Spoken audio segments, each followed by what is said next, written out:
Bonsoir à toutes, j'espère que vous allez bien, que vous avez passé une bonne journée et que demain, peut-être que vous allez pouvoir scraper puisque dans la majorité des cas, c'est un jour férié.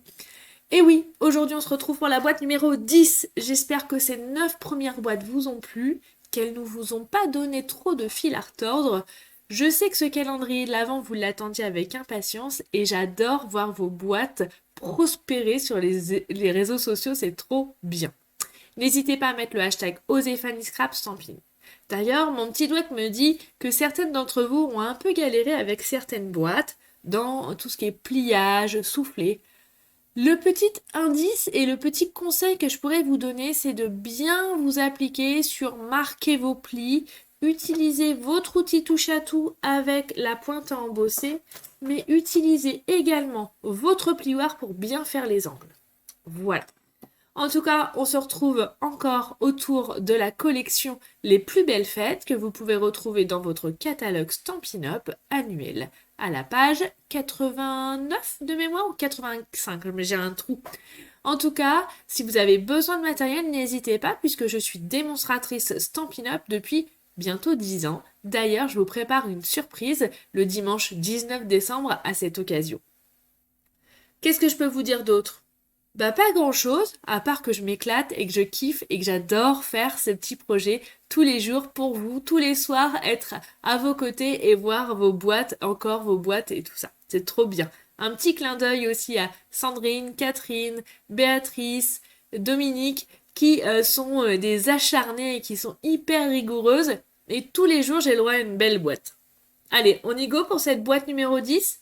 Alors cette boîte numéro 10, elle s'appellera une boîte trapèze. Ok. Mais j'aurais aussi pu l'appeler la boîte lingot parce que je trouve qu'elle ressemble à une forme de lingot. Alors comme je vous disais tout à l'heure, il y a encore des soufflets, mais vous allez voir avec des bonnes explications, vous allez y arriver en insistant bien sur vos angles.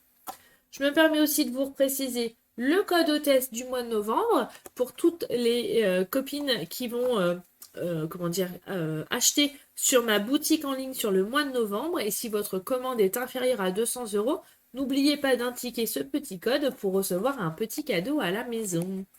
Voili voilou. Allez, on est parti. En route. Alors, pour commencer, j'ai pris une feuille sable Sahara que je vais recouper à 28 cm puisqu'il me faut 28 cm sur la longueur. Vous êtes toutes là, attentives. Trop bien. Allez, on coupe à 28 cm. Je coupe. Maintenant, dans les 28 cm, on va marquer les plis à 5 cm. 5. 10.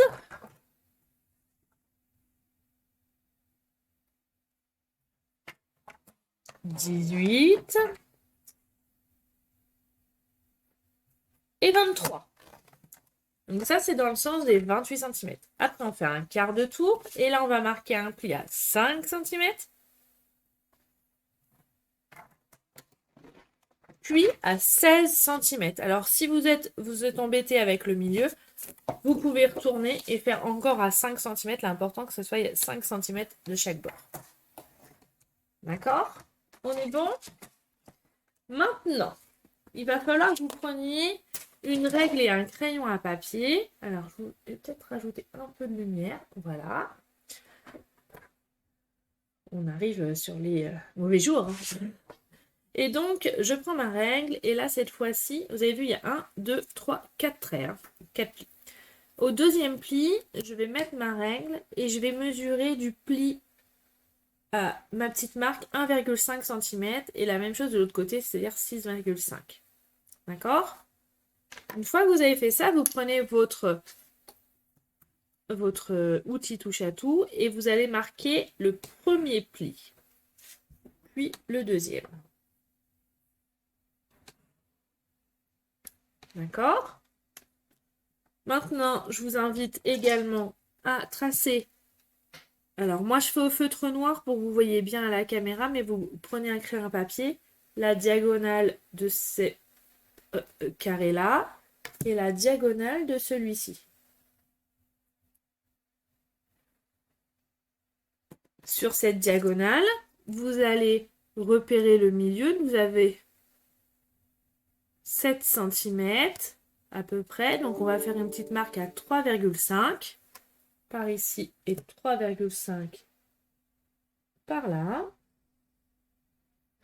qui vous servira de modèle, de repère plutôt, pour tracer une petite diagonale qui va d'ici jusqu'à la marque. D'accord? Par ici et par ici. Je vais vous faire un gros plan pour que ça soit plus facile, mais vous aurez le schéma sur mon site internet. Est-ce que vous voyez bien? Vous voyez, on a fait une première marque à 1,5 cm du bord. On a tracé un pli. Pareil de l'autre côté. Puis après, on a tracé notre diagonale de notre deuxième carré.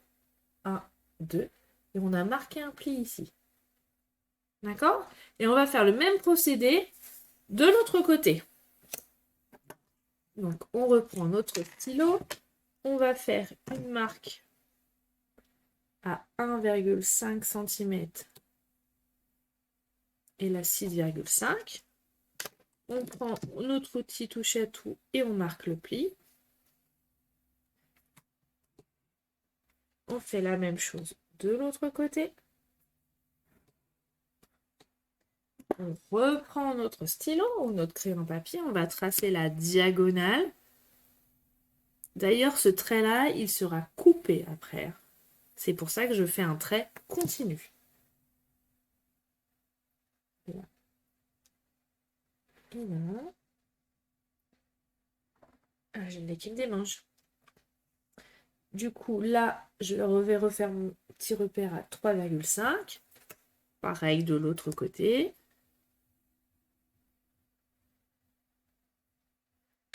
Et là, je vais tracer un trait, un pli, on va dire. Alors attention que je ne me mette pas en dessous, sinon je vais tout abîmer. De mon repère jusqu'à la pointe qui est là. Ici. Et la même chose de l'autre côté. D'accord? C'est là, ça risque de vous paraître un petit peu compliqué. Mais vraiment, vraiment, l'important, c'est de bien marquer les plis un petit peu dans tous les sens. Donc déjà, non, n'importe quoi. On va couper d'abord, ce qui n'a pas besoin. Donc on va couper ici. J'ai voulu aller trop vite.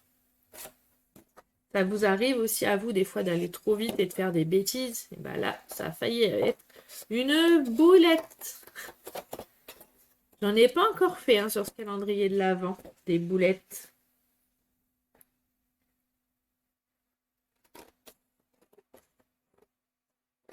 Hop, on continue.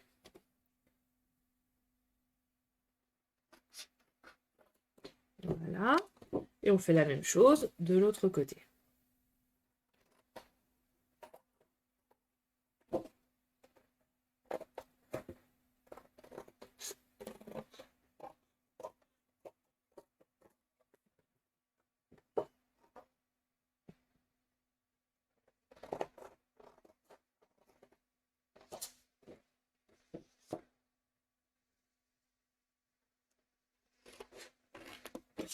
Voilà. Super. Ça, c'est fait. Maintenant, on va marquer les plis. Alors, moi, c'est vrai que je les fais souvent au doigt.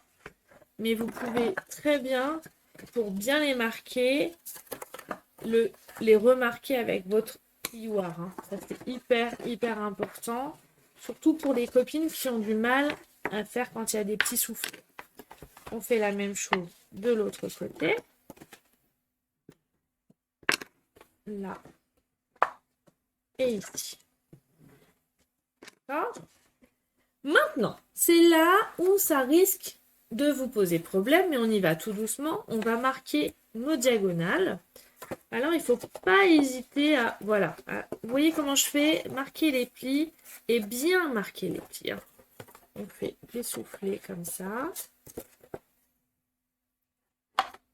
Et des fois, le faire en hauteur, ça vous permet plus de souplesse dans votre papier. Donc ça, c'est bon. Il nous reste le pli qui est là. Alors, il n'est pas facile.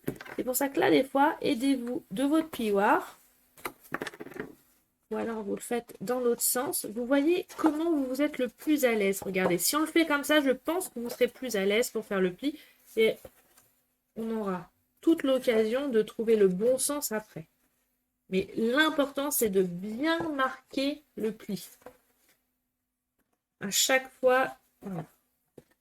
On est bon comme ça. D'accord? Maintenant, en fait, pour fermer la boîte, je vais vous montrer. Donc, là, ça sera une glissière qu'on n'a pas encore fait. Hein, mais voilà, comme ceci. Et quand vous l'ouvrez, vous avez... Alors, j'essaie de ne pas trop déplier. Vous avez ces plis-là qui sont à l'intérieur de votre boîte. Donc, en pli vallée.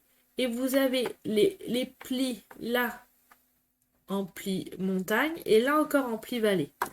Donc là, j'ai un pli vallée, un pli montagne et un autre pli vallée. Ce qui doit vous faire ça. Alors attendez, hop. D'accord, donc on a notre pli montagne, notre pli vallée, pardon, notre pli montagne et notre pli vallée. Et on va faire la même chose de l'autre côté. Donc on a notre pli montagne, vallée, oh décidément, montagne et encore vallée. Voilà, et on fait pareil. Donc, si vous êtes plus à l'aise, on tourne, on fait un pli vallée, un pli montagne et le dernier, c'est le plus difficile, hein, le pli vallée. On fait pareil de l'autre côté, notre pli vallée, notre pli montagne et notre pli encore vallée. Et maintenant, en fait, tout simplement, il y a juste à faire ça. Et sur les côtés, je vous montre, ça fait comme ceci. D'où l'idée du trapèze ou de la forme lingot.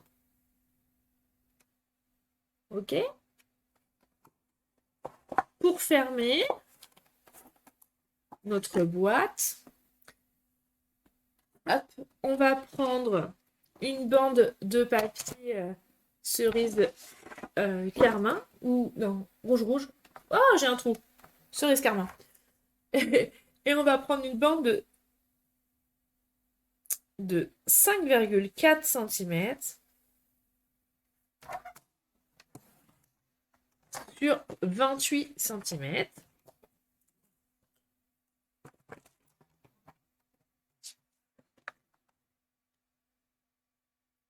Voilà. Et on va marquer les plis à 5 cm. 5.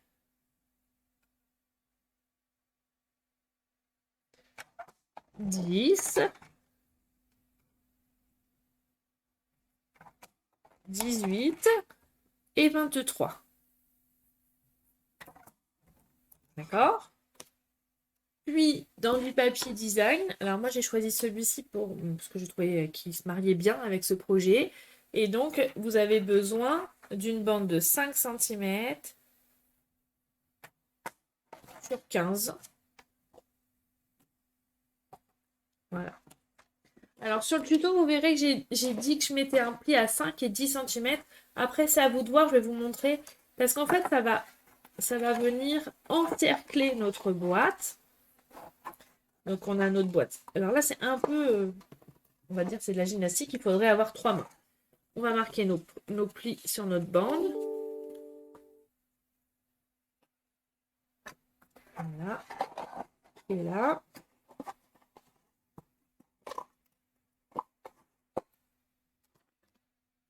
Et je vais venir donc mettre le plus grand côté en dessous. Et voilà, je referme comme ceci. Alors, il va faire... Là, c'est important. Alors, attendez, je vais le centrer comme ceci. Je fais attention que ma boîte, elle soit bien alignée. Là aussi. Et que ma bande également. Voilà. Et je vais venir, soit vous mettez du double face, de la colle. J'aurais dû ouvrir mon tube à veau. Et là, j'ai mis de la colle.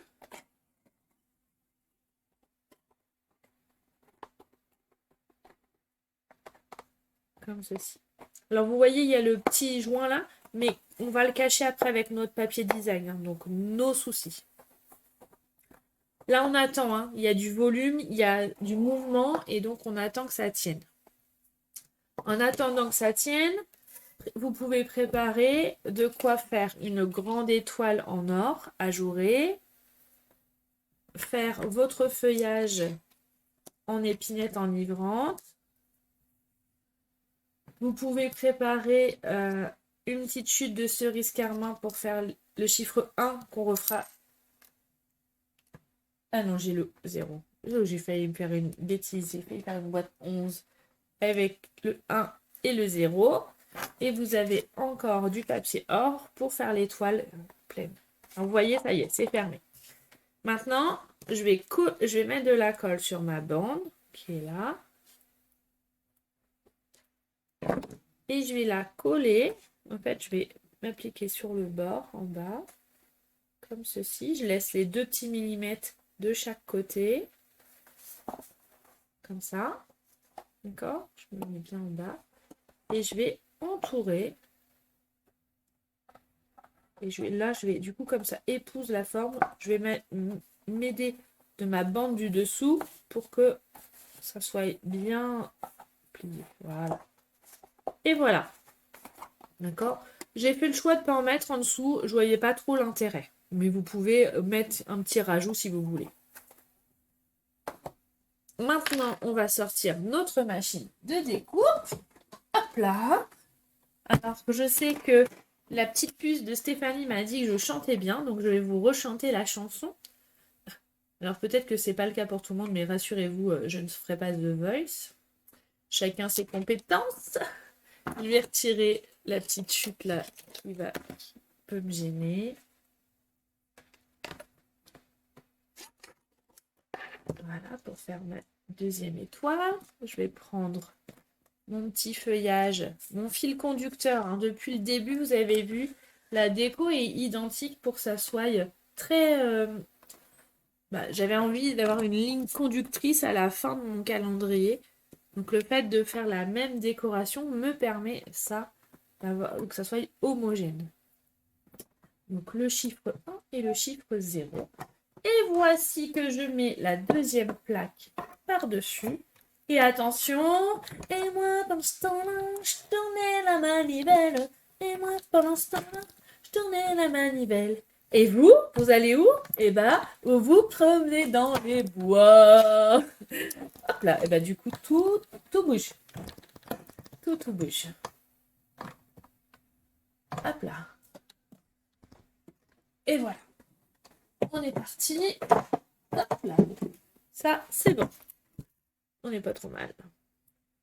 Alors, on fait toujours attention quand on fait des petites découpes comme ça, de ne pas les perdre.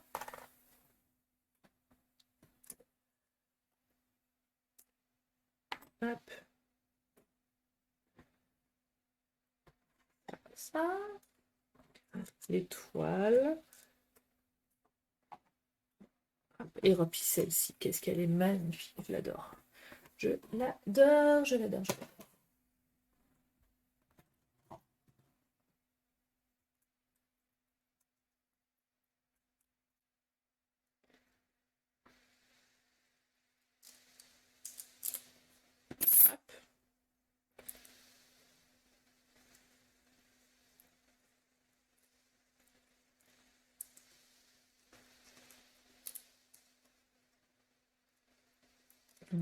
Les petits zigouigouis. Alors, vous pouvez prendre la brosse.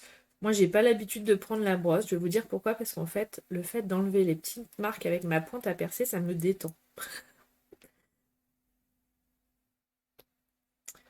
Hop, hop, hop, hop, hop, hop.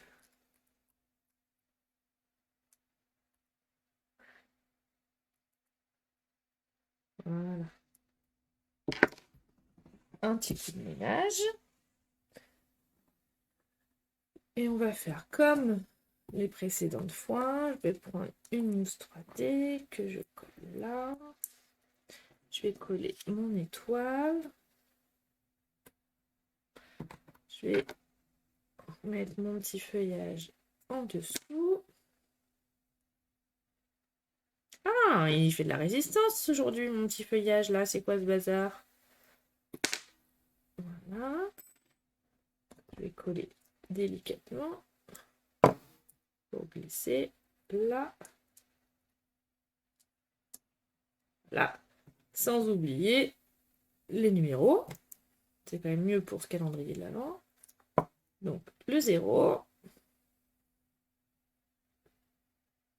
et le chiffre 1 pour finir.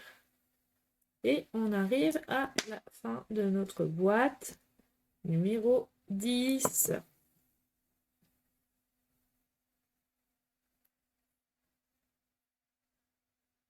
Voilà. Du coup, je vais remettre une mousse 3D